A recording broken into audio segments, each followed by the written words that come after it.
I once had a buddy named Trent who tried turning his '89 Civic into a camper by gluing a tent to the trunk. Let's just say the squirrels had a better setup. Meanwhile, someone with a bit more taste and a lot more patience kept a real icon alive for 24 years and upgraded it in a way that actually makes sense.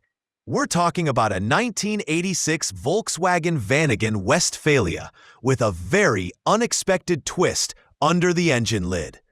Now, back to the Vanagon that's aging better than my friend Dave's attempts at stand-up comedy.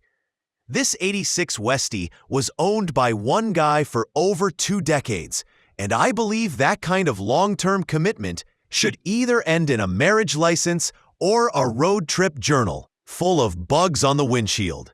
But this Vanagon, it got something even cooler, a Volkswagen Golf 2.0-liter inline-4 engine swap. Now, before the Subaru swappers get defensive, let's be honest. Yes, Subaru engines are great, reliable, and modern, but some folks, like the hero of our story, want their VW to stay all VW. He didn't go the easy route. He sourced a brand new 2.0-liter engine, wrangled it into the rear engine bay, and angled it with a custom oil pan and pump.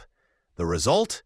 A clean 118 horsepower, 88 kilowatts, compared to the original 2.1 liters humble 95 horsepower, 71 kilowatts. Doesn't sound like much, but I think that extra oomph is what turns barely moving uphill into, hey, I can pass that semi now. The transmission remains true to the Vanagon's character. Manual shifting joy with enough grind to remind you it's vintage. And with the new engine setup not eating into cargo space or scraping on speed bumps, I'd say the balance was struck. I like the fact that the power bump didn't turn it into a track monster. It's still a chill, go surf the coast kind of ride. Inside, it's got the classic Westfalia pop top, swivel seats, fold-flat rear bench, and an ARB Touring awning for that fancy campsite shade. The owner even replaced the old fridge with a GoWesty fridge delete kit, adding practical shelves and safety caps for the propane lines. I think it's these small upgrades that show just how much love went into keeping this van alive and functional. The van's cosmetics are in surprisingly good condition too, especially for something that's old enough to have voted in 4 elections.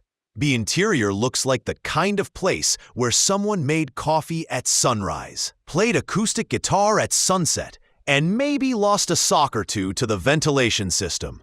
So, what's the price of 2.5 decades of care, 1 loyal owner, and a fresh heart under the tailgate? This Westie sold for a reasonable chunk of change on Bring a Trailer, and whoever got it probably laughed all the way home. Or at least until they had to figure out how to park it at Whole Foods.